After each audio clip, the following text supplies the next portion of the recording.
6 novembre, jour anniversaire, bienvenue à ce journal dont voici les titres.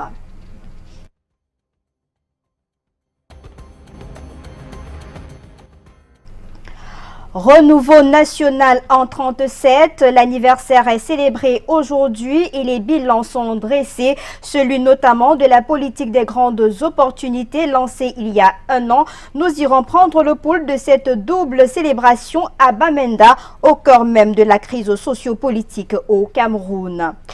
Un mois, 2 jours, la ville de Yaoundé accueillait le grand dialogue national initié par le président Paul Biya. Sur le terrain, les Camerounais attendent toujours le début d'implémentation de cette palabre citoyenne. Et puis, accident domestique à Yaoundé, une jeune fille a été brûlée par le gaz provenant de la fosse septique de son voisin. Nous irons sur place retrouver nos reporters pour plus d'informations.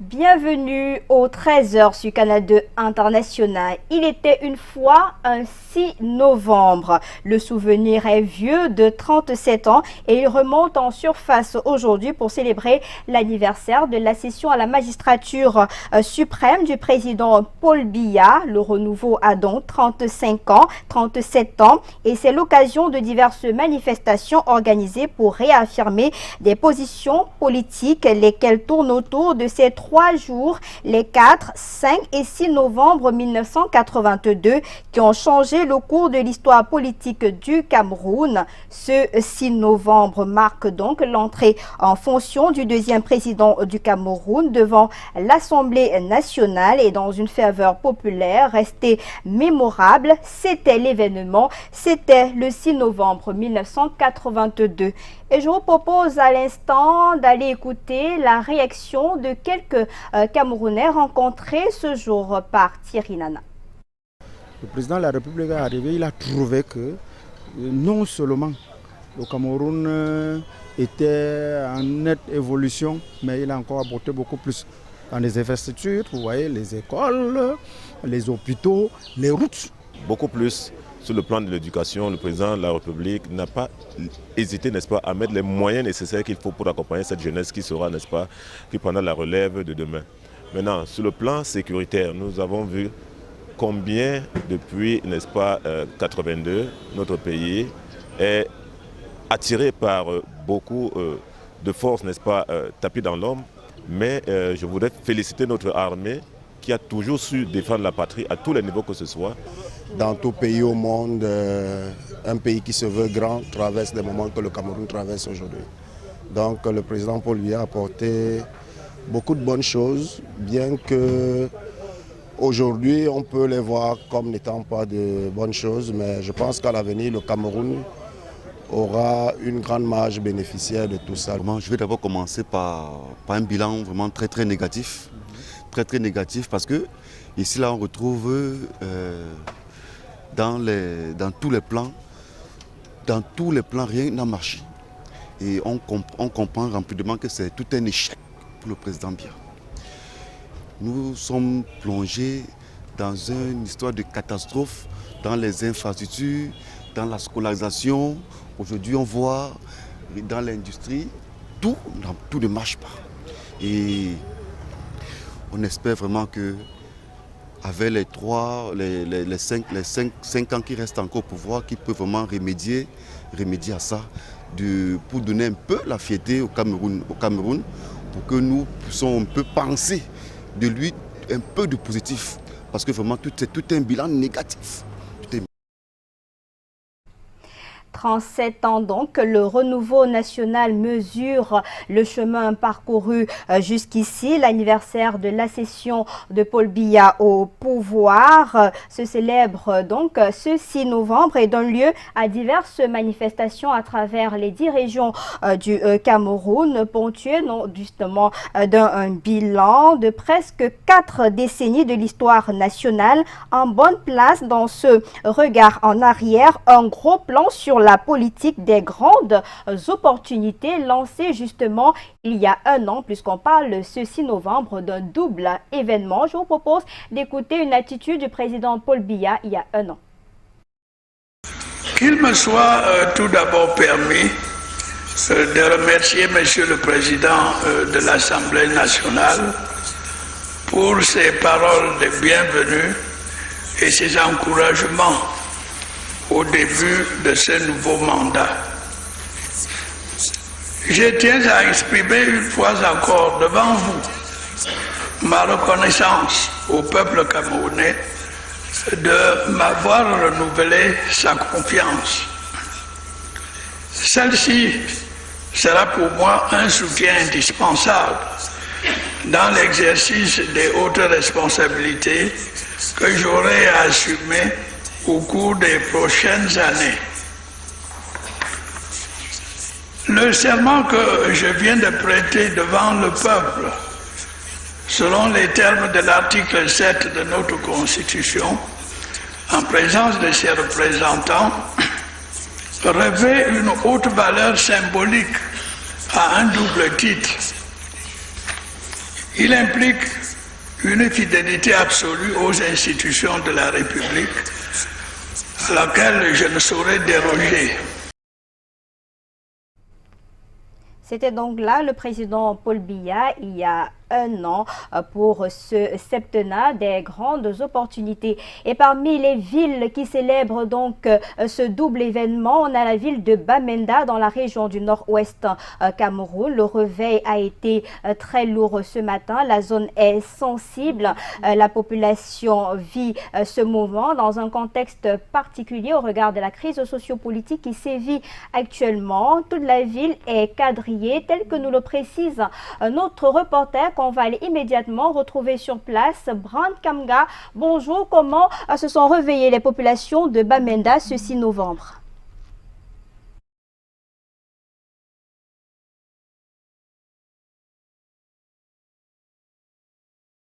Du nord-ouest ce matin, la ville de Bamenda est totalement quadrillée. Le meeting de célébration de l'entrée en scène de Paul Biya à la tête de la magistrature suprême à la maison du parti RDPC comme prévu, mais plutôt tout près de nous à Ayaba Hotel pour des raisons de sécurité. Les forces vives et autres se sont donc réunies là. Et dans la ville, la circulation est plutôt timide, même s'il y en a qui vaquent à leurs occupations. Mais globalement, la ville de Bamenda est sur très haute sécurité. Ce 6 novembre, nous reviendrons au 19h50 sur plus d'amples informations sur ce 6 novembre. Ici à Bamenda, Doussigne, Constant et Brankamga pour le 13h. Merci à vous, Brand Kamga. On aura l'occasion de revenir dans le 19h50 sur ce double anniversaire. Le temps pour nous de prendre une autre actualité. Signe de compassion en faveur des sinistrés de Ngouache dans la région de l'Ouest Cameroun. Les rescapés de cette catastrophe se remettent progressivement de leurs émotions grâce aux nombreux témoignages et marques de solidarité qu'ils reçoivent. Le dernier en date, c'est celui justement du ministre de l'administration territoriale qui, au nom du président de la République, a remis un important don. Des précisions avec Bran Kamga et Serge Alain Zibou.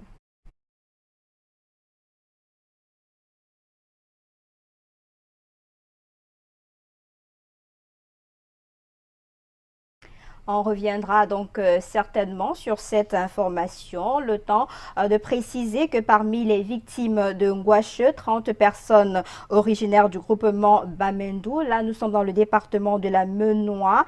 17 sont issus d'une même famille, rendus donc au lieu à Bamendou. Le nécessaire est fait pour accueillir les corps des disparus de cette catastrophe naturelle. Des précisions avec Eric Matani.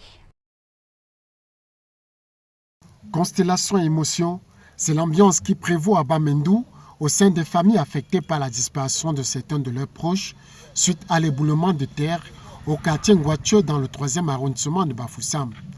Le drame qui s'est produit dans la nuit du lundi 28 octobre 2019 a fait 43 morts et de nombreux blessés. Le groupement Bamendou, situé dans l'arrondissement de Penka-Michel, département de la Ménor région de l'Ouest Cameroun, paye le plus lourd tribut pendant l'évaluation de cette macabre situation, avec 30 décès, 11 hospitalisations, de nombreux disparus, autant qu'une trentaine de familles à déplacer de cette zone dangereuse.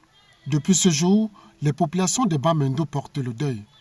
J'étais perdue parce que voir une famille, finir une famille un seul jour, 17 corps, mon père, dans une même famille. Non, je suis dépassée. Jusqu'à présent, vraiment, je ne me ressens pas. Condoléances à tous la famille attristée, surtout Bamendo, on serait ensemble pour les enterrements, que la terre soit légère.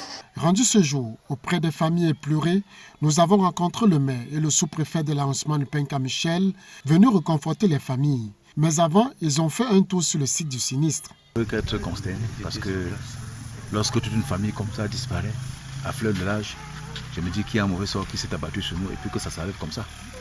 Parce que vraiment, on est là sans repère. Vous voyez comment la condition est. Il était normal que je me déplace pour venir compatir aux douleurs qui a frappé ces familles ici à Bamendo. Je suis donc passé en compagnie de M. le maire pour adresser nos sincères condoléances aux familles endeuillées. Le climat est lourd. L'émotion est perceptible au sein des populations de Bamendo. Les filles et fils Bamendo ont péri dans les décombres. À cet effet, le chef du groupement Bamendo, Sa Majesté Gabriel Sindi, entend organiser un deuil général ce samedi 9 novembre à l'esplanade de la chefferie supérieure pour rendre un vibrant hommage à ces personnes disparues.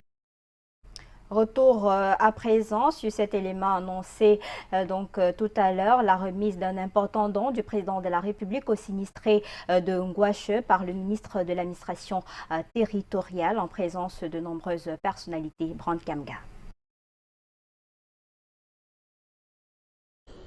Malgré la très lourde atmosphère, les populations meurtries après l'éboulement de Ngouache ont trouvé la force pour venir recevoir quelques produits devant faciliter leur séjour dans les sites de recasement.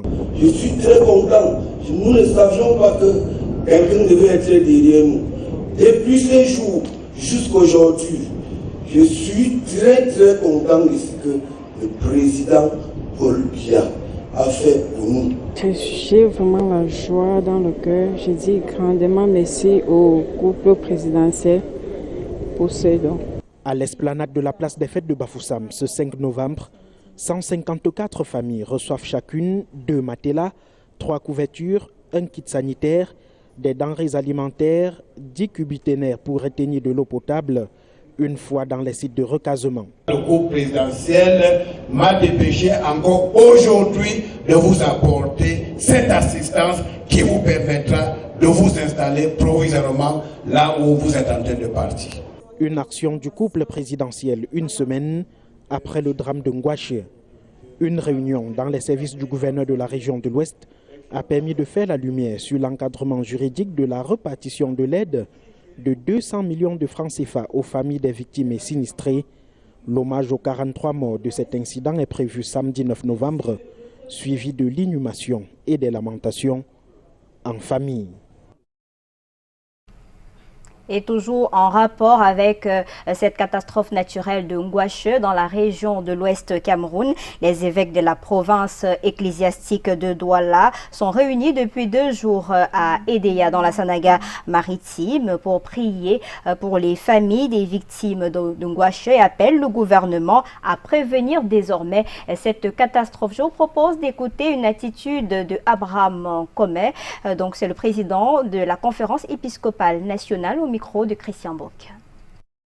Je voudrais exprimer au nom de la conférence épiscopale notre compassion, toutes les souffrances que nous avons ressenties face à ces catastrophes, la plus grave étant celle de Bafoussam.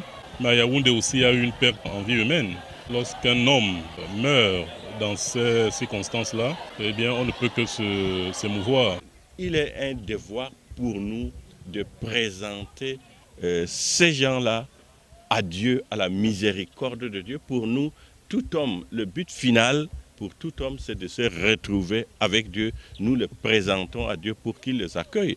Et nous prions également, nous avons également prié pour toutes ces personnes touchées, ceux qui sont restés. Et que nous aussi, nous les hommes, nous devons faire tout pour éviter, n'est-ce pas, ce genre de catastrophe dans notre pays. Nous sommes tout de même surpris qu'une telle catastrophe se produise de nos jours dans une ville comme Bafoussam, alors qu'il y a des autorités cadastrales et de l'urbanisme. Mais c'est des choses qu'on pouvait prévenir. Nous nous rendons compte que c'est quand la catastrophe se produit qu'on a une bande de ministres, on vient jouer la comédie. Non, ça ne sert à rien. La gloire de Dieu, c'est l'homme vivant. La gloire d'un pays devrait être aussi des citoyens vivants et bien portants. Alors, ça sert à quoi d'attendre que les gens soient morts pour décréter qu'on va faire des deuils, on va faire... Non, nous plaidons pour que l'on construise des logements sociaux.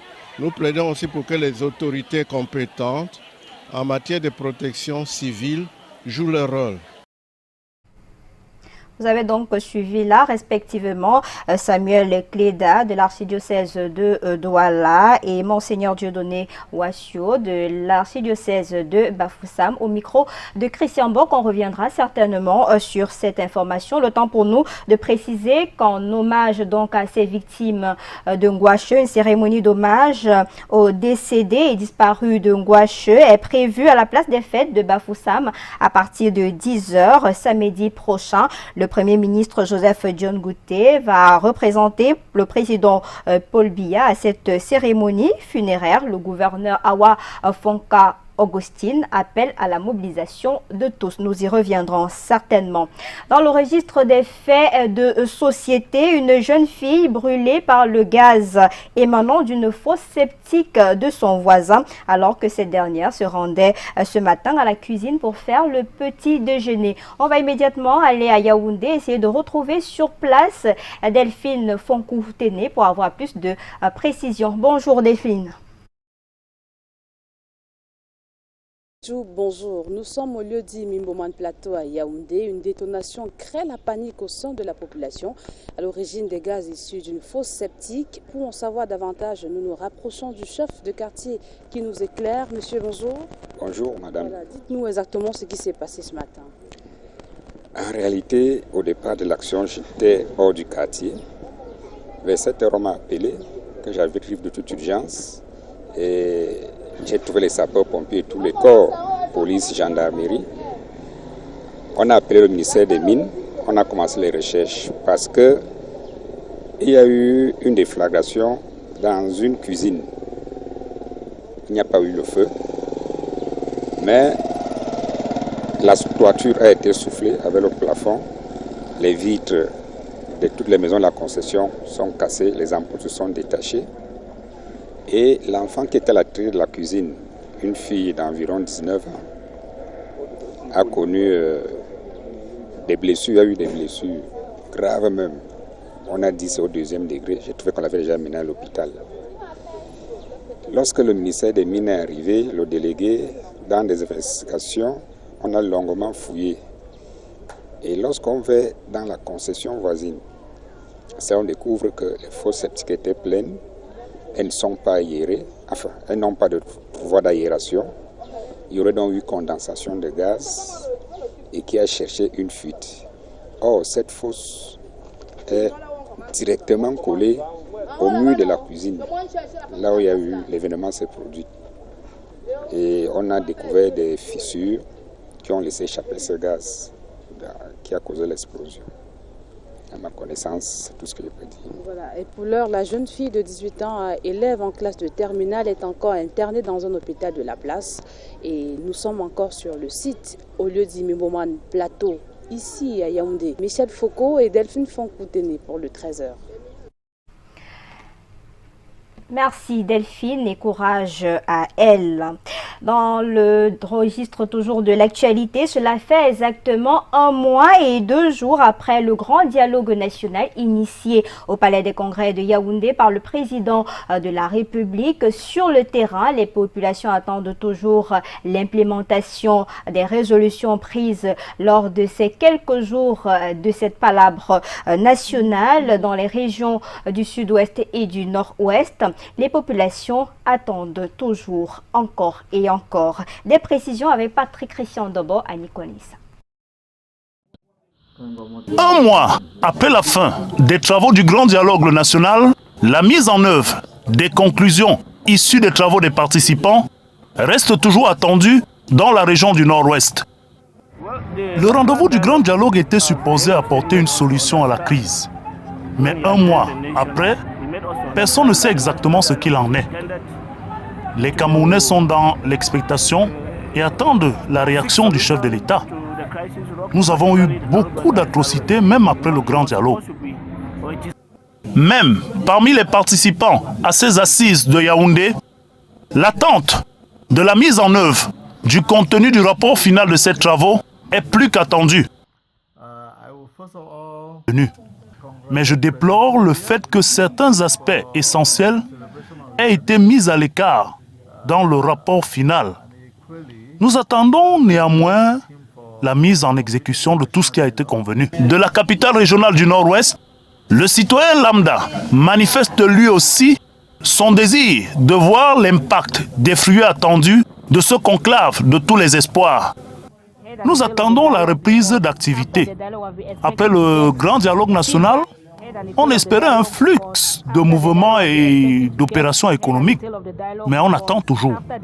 Dans cette attente, les rues de Bamenda bondent de monde ces temps-ci, surtout avec la présence des déplacés internes. Lesquels déplacés qui, avec la population, attendent toujours de revoir le boom commercial qui caractérisait Bamenda avant le début, en 2016, de la crise sociopolitique. En attendant l'implémentation de ces résolutions du Grand Dialogue national, une note d'espoir, l'accès à l'électricité dans les zones reculées reste problématique au Cameroun. L'exploitation des énergies solaires et éoliennes sonne comme une solution potentielle énorme. Des pistes que les autorités explorent depuis quelques jours déjà à Douala. Des jeunes techniciens ont fait du solaire et du biogaz leur domaine de prédilection. Des précisions avec Yasser Trésor Tanana.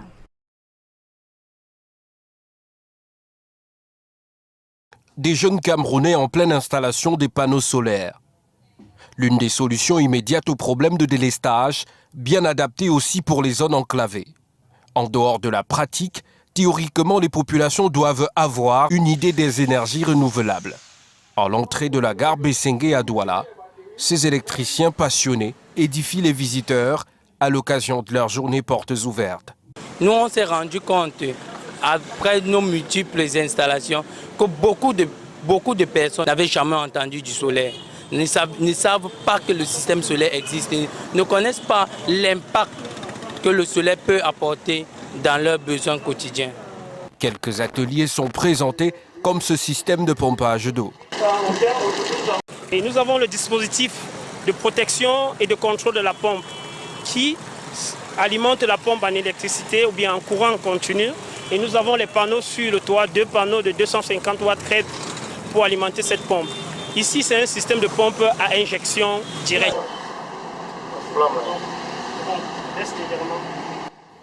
Ce biogaz, à l'aide des déchets de vaches, est aussi l'œuvre de ces jeunes. Les invités sont curieux et enchaînent des questions pour plus de précision. Au sorti de là, que de réponses. Au sorti de ce sujet, j'ai donc appris que si je souscris à l'énergie solaire, par exemple, dans ma maison, j'aurai à temps réel l'énergie, à temps et à contre-temps, et je pourrais alimenter tout ce que j'ai comme équipement chez moi. La jeune start-up continue de faire ses preuves dans le domaine du solaire, à former et aussi à renseigner le grand public sur le type d'appareil à choisir pour une bonne installation. En culture, la colonisation allemande en Afrique reste toujours dans les mémoires. Le Cameroun fait partie de ces 6 pays, de ces 6 colonies ayant reçu le passage de cette puissance mondiale. L'histoire a été revisitée hier à l'Institut Goethe de Yaoundé en présence de nombreuses personnalités et de notre reporter Raksha Basek-Yenna.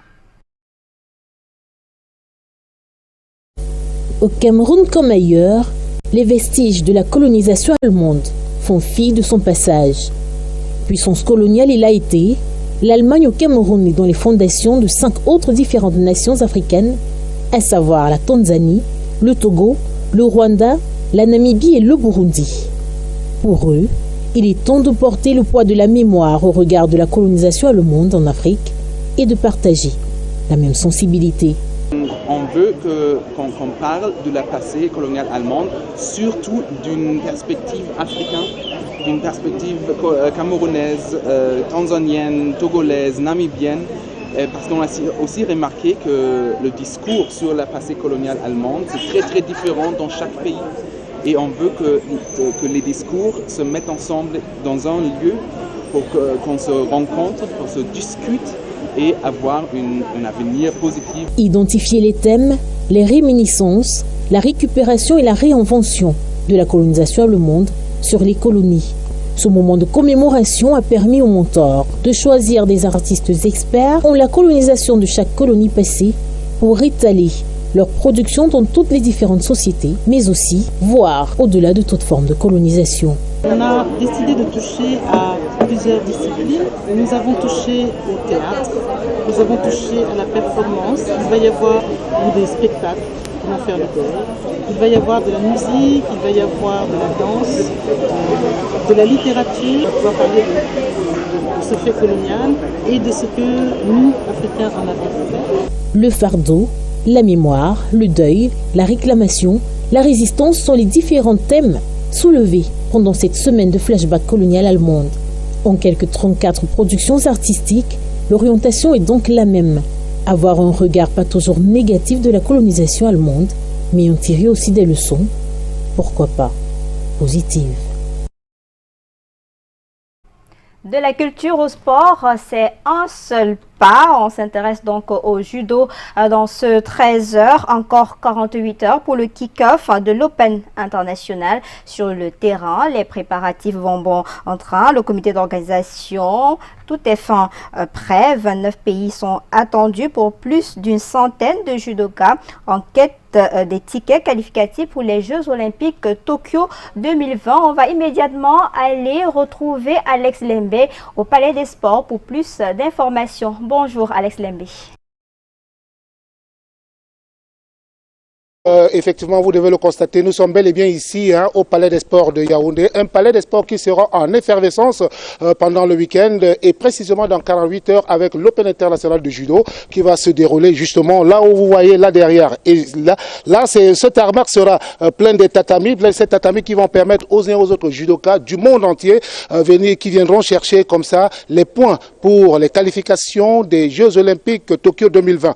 Alors cet événement va se dérouler au Cameroun. Le président de la Fédération camerounaise de judo est bel et bien présent avec nous. Il n'est pas que président de la Fédération camerounaise de judo, il est pour la circonstance le directeur sportif de l'Union du judo africaine de judo. Alors, nous l'avons, il va nous parler justement de cet événement. Bon après-midi, monsieur le président. Et bon après-midi, monsieur Alex Lembe. Nous allons nous parler de cet événement qui va commencer dans quelques jours. Pour les téléspectateurs, de quoi s'agit-il exactement? Il s'agit de la African Open de judo de Yaoundé qui a sa 3e édition. C'est une compétition de l'IJF World Tour qui est le tour qualificatif pour les Jeux Olympiques de Tokyo 2020. Donc les pays qui viennent à Yaoundé viennent pour la recherche des points qualificatifs pour le circuit mondial.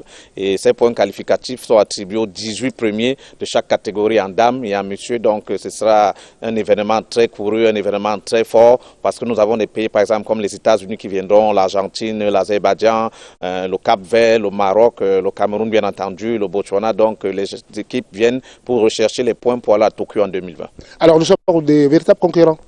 Ils seront de véritables concurrents. Ça fait depuis le début de la saison qu'on prépare cet événement qui est le pic de notre saison. Nous avons fait des stages intermittents, nous avons fait plusieurs compétitions qui nous servaient de galop d'essai, notamment les champions du monde à Tokyo au mois d'août, les Jeux africains au mois d'août aussi également à Rabat au Maroc, les championnats d'Afrique au Cap en Afrique du Sud et les compétitions nationales. Toutes ces compétitions nous servaient de galop d'essai pour sélectionner les meilleurs judokas camerounais qui prendront part à ce Open 2019. Nous avons aussi quelques judokas de la diaspora qui sont déjà sur place, notamment Wezo Hélène, la dernière médaille d'or des Jeux africains 2019, Aris Ofina, médaille de bronze, et qui a été médaille d'or à l'Open de 2018 à Yaoundé, médaille d'or à l'Open de 2018 à Dakar, donc ce sont des valeurs montantes. Et puis nous avons une équipe spéciale qui...